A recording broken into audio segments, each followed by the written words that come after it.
Welcome to Twin Talk Politics. Hi everyone, we're so excited to be joined by Senator Pate over here. This fun fact is our second time doing it now. But yeah, take it away. So the first question we want to ask you is another 50-50 question. You already know this. So we want to switch it up now. We can't ask you who's Jason, who's Jerry. It's already here. We can't ask you who do you think was born older. So another question we have for you is how many minutes do you think Jason was born before me? Oh my goodness, I have no idea. Harder question here again. Was it a cesarean section? Yes, it was. It was? Oh, then it was really quick. So probably, I don't know, within 5 minutes? Yeah. 3 minutes. 3 minutes. So that's a really There you good go. guess. Okay.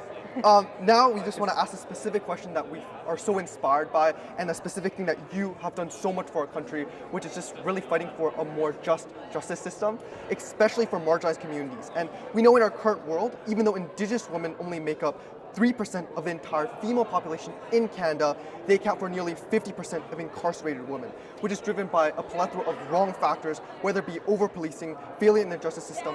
And we know recently you called for the exoneration of the Quewezance sisters and 10 other Indigenous women. So we are wondering, what systemic changes do you believe are necessary to prevent further wrongful convictions, particularly among the most marginalized groups? Right. Well, I often say that prisons are full of the people who are failed by every other system, our economic, our health, our social justice system. And it's predominantly poor people, racialized people, people with health, and in particular mental health and addiction issues. And as the Missing and Murdered Indigenous Women and Girls Inquiry found, the same issues that give rise to Indigenous women being more likely to be disappeared, murdered, and rendered homeless are the same issues that lead them to be in the prison system. So we need to address the economic inequality. We need to address past trauma and histories of abuse.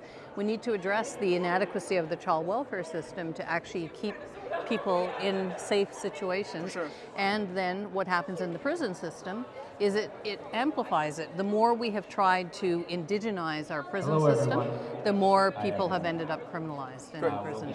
For sure. And then the second question we have in that same regard, we know with a recent passage of Bill C-48, which will expand the reverse onus for bail and imposes harsher restrictions on repeat offenders. What are your thoughts on this, and how do you think those will impact marginalized communities, especially for those disproportionately criminalized and falsely incarcerated? Well, I think one of the biggest travesties about that law is virtually all of the premiers who called for it and the Minister of Justice who implemented it and most of the cabinet know that it is not going to solve the issue.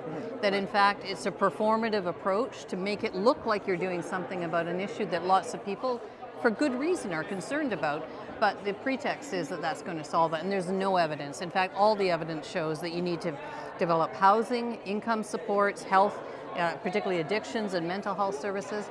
And not only will those benefit the people who are now on the street or in prison, but it'll benefit all of us if people are having those needs met. So we need to address that. In what ways do you think youth can become more politically engaged within our democracy today? Well, look at you two.